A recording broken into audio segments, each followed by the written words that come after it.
Hi, I'm Eddie of Eddie's Reef of Korea. Today's video is, I would call it a pause. I'm naming it Let's Talk Reefing. And it's going to be basically like a recap or like a reset of things that you should know in general when it comes to reef keeping. And this video, I created it from my looking back at my previous experiences, now my present experiences, and the failures, the mistakes, and the triumphs on keeping these organisms in this tank. I hope you enjoyed the video, you find it educational and informative. But before we go into it, don't forget to like the video, subscribe to my channel. So let's take a deep dive. Okay, so here we are in front of more new acquisitions. This past weekend, it was the 14th anniversary of Worldwide Corals, and they had tremendous deals, lunch, sodas, and all that. So I went over and I said hello to all of my good friends. Matter of fact, I've been going to Worldwide Corals when it was the 5th anniversary. Now we're up to 14. And so I saw a couple of corals that I thought that I could keep here in this tank. And this one that you're looking at, it's called a green slimer. It's an SPS. I really don't want to get into heavy duty when it comes to SPS because they are more difficult, more sensitive to keep. And as you noticed, when it comes to this tank, it's a mixed tank. So although I would love to keep sticks and all that, but they are more difficult. And what I'm thinking of, and I've decided mainly, as a matter of fact, is that whenever, I don't know that whenever it's going to happen, but when I get a bigger tank that it's not an all-in-one, that it has a sump and I can put some heavy-duty gear, calcium reactors and all that, then I would heavily stock, or shall we say more sticks SPS than now. Although you'd be amazed if you go to YouTube, which I'm pretty sure that all of you not only look at my videos, my channel, you look at other ones, and there is a couple of people that do have this same exact tank, and if you see them, wow, they are totally stocked. But these people are like marine biologists, and they do a lot of stuff that I'm pretty sure they might talk about it, but they really don't really go into it in depth and tell you all the secrets and things that they actually do. So the green slimer is known to be a less sensitive acro, a less sensitive SPS.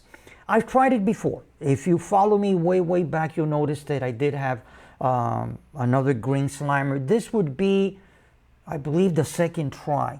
But I have hopes, and I'm being optimistic that it will do better due to the fact that my nutrients are higher. So I have a trace amount of NO3s and PO4s. And we'll talk about that in this video a little further out. So it might do much better. Now, before we go into this outline, this bullet points, as I mentioned in the intro, I went ahead and I broke it in little different sections. For instance, I'm going to talk first the introduction, bullet points on introduction, then stocking your reef, final notes, and then actually closing. So let's start with the introduction.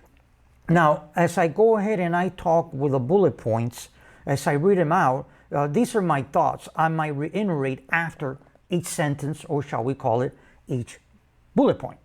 Okay, so let's start. This section is going to be, of course, on the introduction of this hobby in general. Okay, so when it comes to hobbies tend to be expensive. All of them, no matter if you go into coin collection, remote control airplanes, which I used to be previously into remote control planes. Matter of fact, I'm a pilot. But prior to being a pilot, my inclination was always to go up and fly and see what it was. And I did get into the RC planes. And let me tell you, that's a hobby. Also, like all hobbies, very expensive to build these planes, to balance them, fly them, the remote controls, 4-channel, 5, 6 channels. And every time you would crash and repair it, it was tremendous amount of money. So that's one hobby that I can relate to that I had previously to reef keeping. Well, actually, the aquarium, because I started with fresh water. So that's the introduction. The first bullet point, all hobbies, they tend to be expensive, but especially reefing. And why do I say that? Well, I would say it's because this hobby, as you notice, and all of you out there that have tanks and have bigger tanks, and you go to these LFS and you see all the equipment and all that, this hobby becomes more expensive than other hobbies because mainly the equipment and the animals. Now, when it comes to equipment and animals, like I've said in previous videos way back, this hobby, you can make it simple and you can make it complicated. It all depends, like this is a phrase that I've used way back, it all depends on your wallet. In other words, it all depends on your budget. So you can keep it simple or you can make it complicated with all these dosers, blah, blah, blah, blah, on and on. I've seen tremendous reefs that are, done by people that really are into it big time. They know much more than me. And really, they don't have all these calcium reactors. They don't have all these dosers. They have, what they do is they incorporate 2 parts because of the amount of corals they have that consumes the calcium and all that, and they're good to go. So that's the part of the equipment. When it comes to animals, again, it depends on you. When you go out, you're gonna see corals and fish that are common corals, common fish, and they're not gonna cost that much. But then there are corals, especially when you go to the big boys club, the graduation, which I haven't yet graduated, the SPS, the sticks, the acros. And those can range from 30, 40, like this one, which is a common acropora, green slimer, and then you can go up and up and up.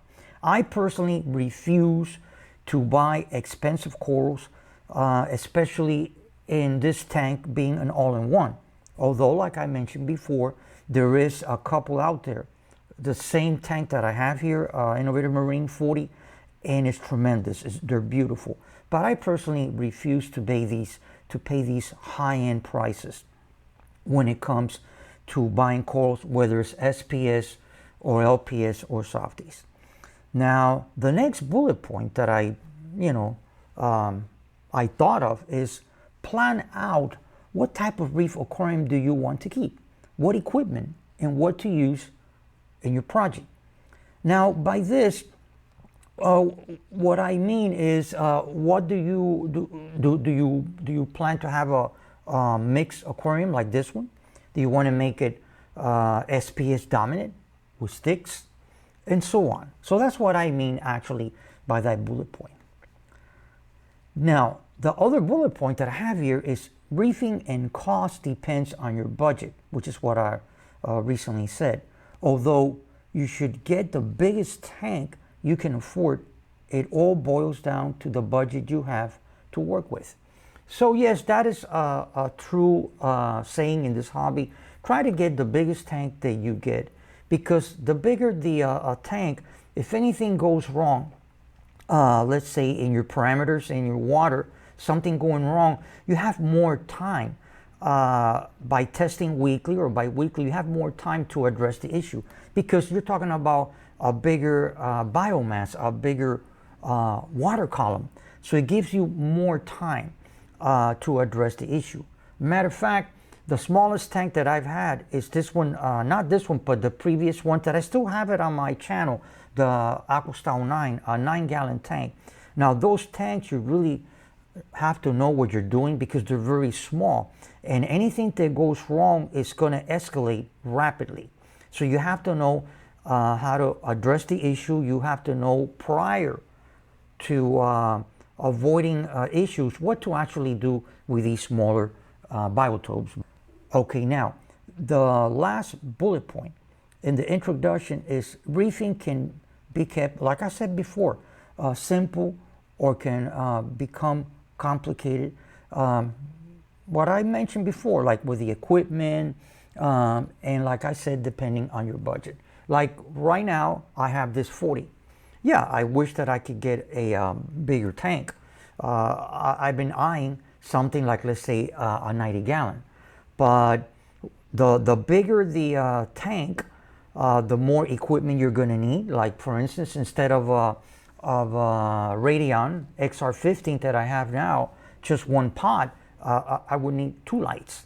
And if it's a bigger tank, 3. And then when it comes to the main pump, it would be a bigger pump. It's going to cost more. And of course, you're talking about probably a sump.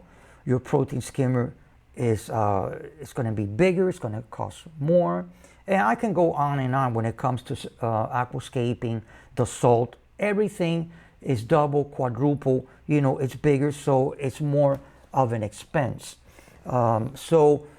Figure your budget, plan what type of tank you want to set up, and in reference of your budget, start with a 10 gallon, a 9 gallon, work yourself up. And as you acquire and you think that your budget can be more expanded, more higher, then you can go into higher things and all that. But remember, always try to keep it simple, and try to, the main thing is stability. Now, the next topic that I decided on was stocking your reef. And this has got 3 bullet points. But again, as I said, I'm going to read them out to you, my thoughts. But if I feel that I need to go into it more, then I'll elaborate. Okay, the first bullet point I have is when it comes to the animals, you should ask yourself, what type of reef do you want to achieve? A mixed or an SPS only? Bare bottom or sand? And then the second bullet point, if mixed, you should start with more hardy corals, like, let's say, soft corals, which are easy to keep. You really cannot go wrong with those corals. Then the next step would be the LPS corals. Those are easy, but not as easy. And then finally, of course, the SPS, the acros. Now, I can relate to this, and I'm going to reiterate on this second bullet point. For instance, I'm having issues keeping sticks, keeping acros.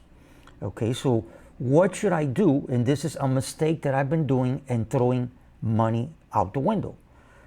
If you see that you've tried everything, but there's something missing, something that you're not knowledgeable about, and you try, but you keep buying SPS and they keep dying out on you, stop. Don't buy no more SPS. Don't buy more sticks. Go down, and then go down, like one level, and then keep buying LPS, softies if you like them, and all that, until you reach that plateau. It might be a nutrient issue, like I believe is what's happening with this tank. And then once you see that, then start with the easy SPS. In this case, what you're looking at now, the green slimer. Green slimer, it is acro, it's an SPS, but it's a hardy acro. So try and see. I did have a previous one, like I mentioned before, a previous green slimer, and it didn't do well. But I think I know what my mistake was. Nutrients. My PO4s and NO3s were actually 0. So these, especially these corals, these sticks, they need to have some trace amount of nutrients, trace amounts, shall we say, of NO3s and PO4s.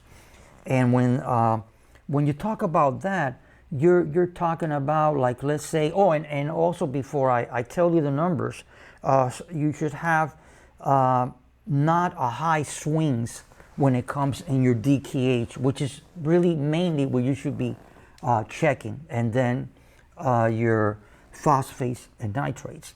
So when I talk about that, for instance, your nitrates should be, I would say, around 10 parts per million. It's a sweet spot. I know that you're going to look at other videos and you're going to say, well, Eddie, wait a minute.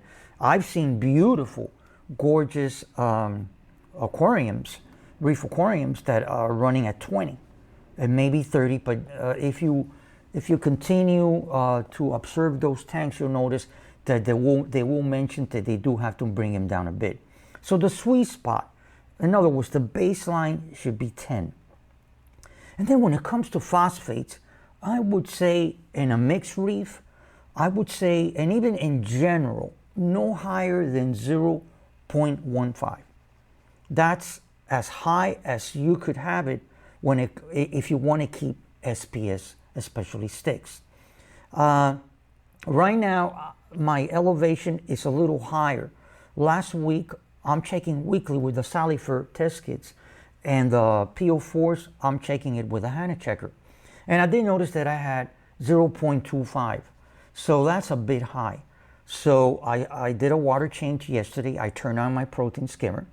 And then this coming Friday or Saturday, I'll check again, because I hadn't done a water change for the last month to try to bring these nutrients up. Now, due to the fact that my PO4 was 0.25, the acro that you might have seen on my previous videos that I said that I got it, it was $100 acro and I got it for $30. And I said, well, you bet I'm going to try it. Well, I lost it. I had I moved it around, but I lost it because my PO4 was a bit too high for acros. So I went ahead and lost that coral. So that's why, do your research, do your homework, check out videos that people that know what they're doing, that you see beautiful reefs, follow them.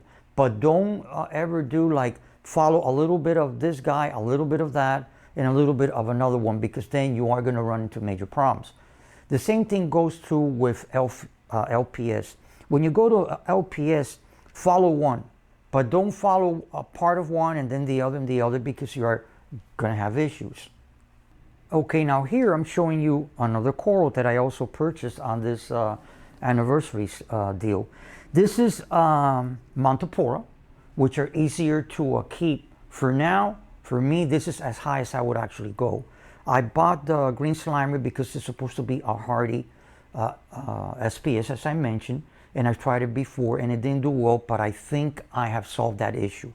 But Montes, you should have better luck when it comes to trying to keep SPS types of corals. This one is branching Monte. It's green, it's beautiful, it has a lot of growth. As you notice, I also got that on the sales. Okay, now before we go to the next topic, when it comes to issues with your corals and all that, there might be different reasons why, and especially when it comes to SPS, or in other words, sticks. The issues might be due to, like, let's say, the tank maturity. To keep sticks, your tank has to be well established. 6 months is the minimum that I have heard. Also, the placement of your corals. In reference to the placement, they can die out or not. Now, this really, I'm targeting the sticks. And then, of course, as I mentioned before, very low nutrients when it comes to nitrates and phosphates, which these corals usually tend to eat the nutrients. And if you have no traces of it, either A, all the corals consumed it, and when you did the test, they're on 0, or they're actually on 0, so the corals actually starve. And that's mainly more the sensitive corals, of course, the SPS, the sticks. And also, you should have a stable DKH, because when you have high swings of DKH, it can actually cause an issue, again, with sticks. And then finally, another issue that you might have, lighting. If when it comes to all corals in general, but specifically the SPS, the sticks, if your lighting is not enough, that's actually better than actually if they're too high. If they're too high, they might tend to actually bleach, and you might actually lose the actual stick, the SPS, thinking that it was something else, but that might be the actual issue. So what I'm doing, as you notice, what I'm doing is when I buy corals, I place them on the substrate. I wait about a week, and then I go ahead and I place them on the areas that actually I think that it would be appropriate to keep.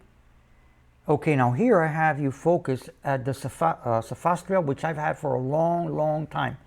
These guys are slow growers, but due to the fact that I'm getting higher levels of nutrients, those polyps look actually like a micro goniopora. Before I wouldn't see that, and yet look at it how they actually extend more. So now, moving along, these are the final notes that I came up. A, small tanks don't need so much equipment, which is true. Just, a power head, decent filter, and a decent light. B, water changes are mainly to remove excessive nutrient levels and replenish trace elements. That's totally true.